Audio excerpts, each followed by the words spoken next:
Meu nome é Carolina Souza Bezerra. Meu nome é Hugo Henrique Aron de Oliveira, eu tenho 22 anos. Meu nome é Leonardo Barolo Gargiulo. Eu sou Ana Carolina Vieira Santos, tenho 25 anos. Patrícia Xavier da Silva, eu tenho 20 anos. E eu sou formado técnico em Química. Eu sou biomédica e tenho 23 anos. E trabalho com design, fotografia e educação. Eu sou telefonista. Hoje eu sou um vestibulando.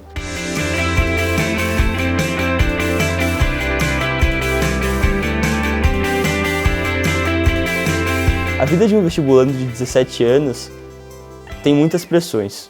Nesses últimos tempos, quando as pessoas perguntam o que eu quero ser e para que eu me inscrevi, e eu falo que eu pretendo ser um biólogo, são diversas vezes que eu ganho como resposta coisas como você vai passar fome ou você vai virar professor. Profissões que não são as mais convencionais, não estão entre direito, medicina e administração ou engenharia. Se não é uma dessas quatro, geralmente tem algum preconceito em cima. Pensei muito no que eu queria para minha vida como adulto, e mais do que como eu queria profissionalmente. Eu sempre quis fazer algo na área de pesquisa. Uns 2 anos de prestar vestibular, que eu penso muito à frente, eu comecei a pesquisar. E alguns primos meus, uma já ia prestar vestibular para biomedicina e 2 já estavam fazendo. Aí eu comecei a conversar com eles e vi que tinham muitas áreas afins que eu poderia usar da biomedicina na minha carreira e tal. Aí eu decidi fazer biomedicina. Daqui a uns meses eu concluo meu 2º ano de mestrado em farmacologia. A grosso modo é o estudo das drogas nos sistemas. Eu trabalho na divisão de neurotransmissores e na divisão de neurobiologia do comportamento. Eu sou do departamento de farmacologia.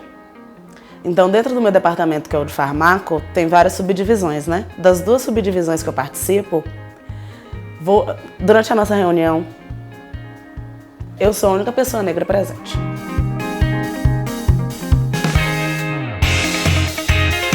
Eu comecei a pensar nessa coisa das carreiras, das profissões, pelos que tinham disponíveis na escola em que eu estudava. Eu fiz ensino médio numa escola técnica e conheci os cursos técnicos lá. Tinha design de interiores, tinha química, nutrição, e a coisa do design me parecia um pouco interessante, apesar de eu não conhecer nada, não sabia o que era design. Fui fazer o curso de design gráfico paralelo ao ensino médio. O que eu pesquisei me levou a entender que tinha a ver com publicidade, mas eu não conversei com alguém que já trabalhasse com isso, por exemplo. Não tive grandes dificuldades em conciliar as 2 escolas e tudo mais. Na época a rotina era tranquila. Quando eu entrei para a graduação, eu entrei estudando de manhã. Aí no meio do ano, né, no primeiro semestre, eu passei para o curso noturno e comecei a fazer um estágio durante o dia. E também rolava, era um pouco pesado, porque eu estudava numa região bem distante aqui de casa. Eu passei 5 anos, mais ou menos, dos 9 aos 14, mais ou menos, morando na rua mesmo. Aos 14 anos eu consegui ir para uma instituição, né, um abrigo. Eu trabalho de madrugada, né, em call center, é das 11h40 às 6 da manhã. Eu procuro mais procurar vagas de emprego nas segundas e nas terças. As minhas dificuldades principais na procura de emprego seriam atualmente falta de experiência na área de química. Os professores diziam que as indústrias preferem os que ainda não têm experiência para eles moldarem do jeito que eles querem no laboratório, essas coisas. Mas não é bem o que a gente vê, não. Eu já até me ofereci para trabalhar só pela experiência mesmo, mas mesmo assim... estágio não remunerado? Isso, exatamente, por algumas horas, só para ter experiência mesmo. Mas mesmo assim ainda não obtive resposta, nada. Com relação a isso, eu tento procurar cursos livres na área de laboratório, manuseio de equipamentos. Eu tento procurar o máximo para quando eu for numa entrevista, você não tem experiência com isso, com aquilo outro. Mas eu fiz um cursinho aqui, fiz um cursinho ali, nem que seja online. Eu deixo bem especificado que eu procuro bastante. Processos seletivos na área de química, eu já passei por uns 7, 8. Isso nos últimos 3 meses, mais ou menos. O meu primeiro trabalho foi como telefonista em Florianópolis, eu fui morar lá, fiquei 1 ano. De lá eu trabalhei mais em 2 empresas, voltei para o interior, para São Carlos, aí trabalhei de novo como telefonista agora em São Paulo. Para conseguir emprego, a identidade de gênero é muito importante, por quê? Quando a pessoa te vê, ela vê a sua figura feminina. Ela te entrevista, ela vê o seu jeito, ela te analisa, conversa com você, ela fala, nossa, a vaga é sua, pode começar segunda-feira. O exame médico, eu fui lá, eles começaram a falar que eu não tinha documento, que eu não ia poder atender com o meu nome social, né, que pessoas e pessoas da empresa iam ter que me chamar pelo meu nome de batismo. Então é algo que não me agradava no momento, assim, então eu fiquei meio acuada. Então eu até procurei um serviço aí de um órgão público para me ajudar a conseguir entrar na vaga. Aí recorreram, ligaram, eu consegui, assim, 3 dias depois eu já comecei o treinamento e comecei a trabalhar. Você teve que acionar a justiça? Tive que acionar a justiça.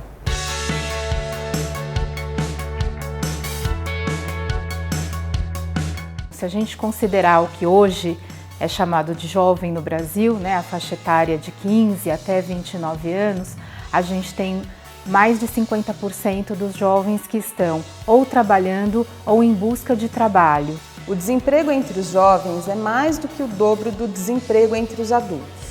Na faixa dos 15 aos 24 anos, a taxa total de desocupação era de 16% em 2010, em comparação a 7,6% entre os trabalhadores de 16 a 64 anos.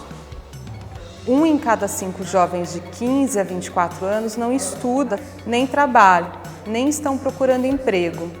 Entre as jovens mulheres, o percentual é de 27,4%, em comparação com 16% entre os jovens do sexo masculino. 46,5% da população jovem ocupada, ou seja, quase a metade dos jovens de 16 a 24 anos, estão em trabalhos informais. A maior fonte de desproteção e de opressão nas relações de trabalho é o desconhecimento do que pode e o que não pode. É evidente que todo mundo tem um senso de justiça, mas por isso não ser claro, muitos empregadores abusam desse senso de justiça e levam até o limite. A ideia de trabalho decente, ela é uma ideia construída, elaborada pela Organização Internacional do Trabalho. Tem 4 eixos que são prioritários quando se pensa no trabalho decente para jovens no nosso país.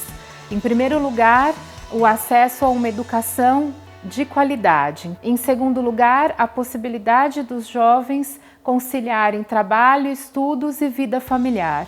Em terceiro lugar, a inserção digna e ativa no mundo do trabalho. E em quarto, um quarto eixo, que é o diálogo social, quer dizer, a possibilidade de fomentar debate, discussão e de construir espaços também de escuta para que os jovens possam falar da sua situação de trabalho e de também pensar novos direitos nesse campo.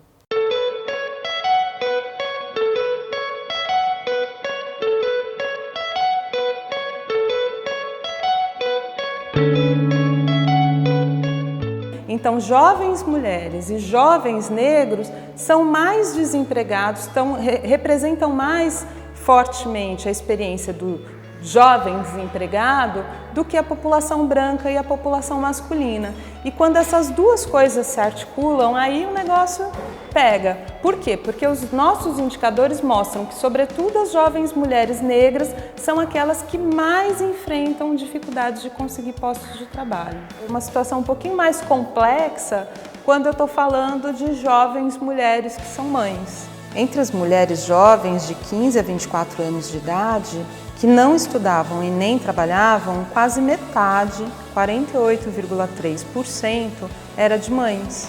O grande desafio é como é que ela concilia trabalho, estudo, vida familiar e o exercício da maternidade. Cada época da minha vida eu acho que é melhor estar sendo freela, ou que seria melhor estar registrado, ou enfim, com um esquema mais regular.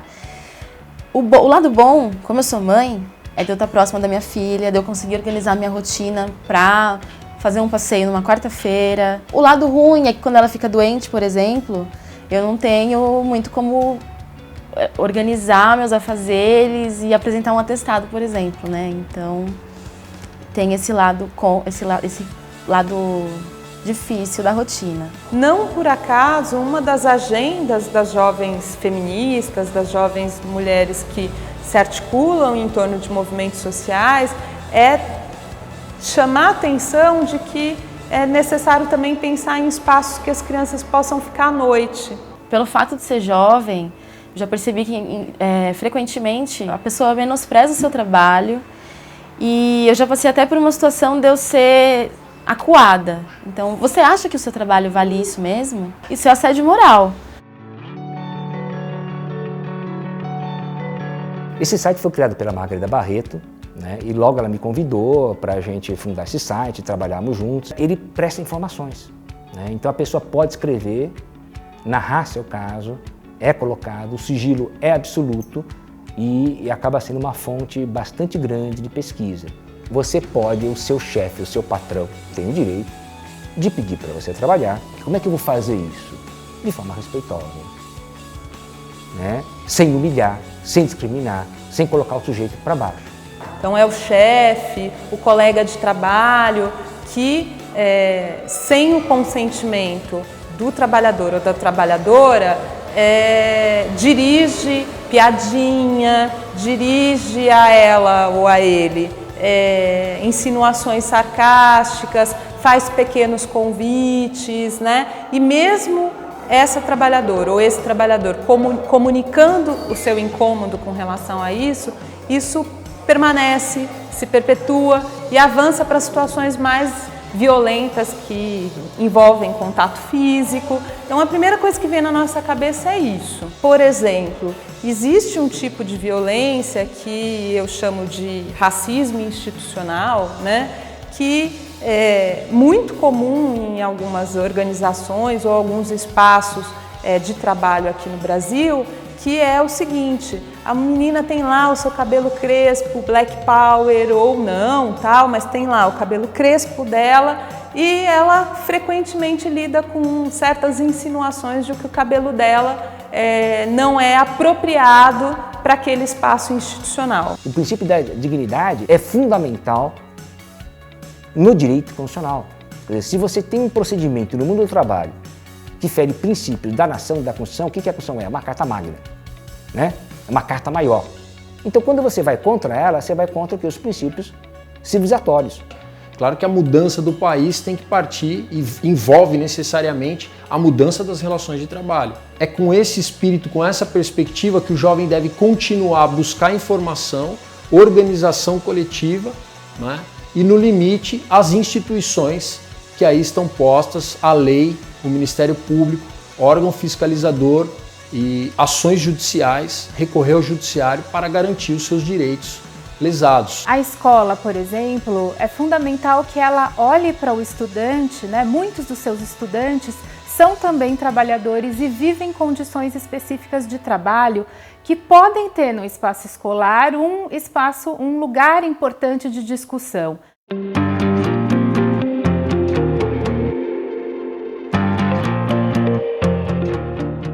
Então é impossível se pôr nos sapatos de outras pessoas sem saber da história delas, sem saber tudo que elas trilharam até aí.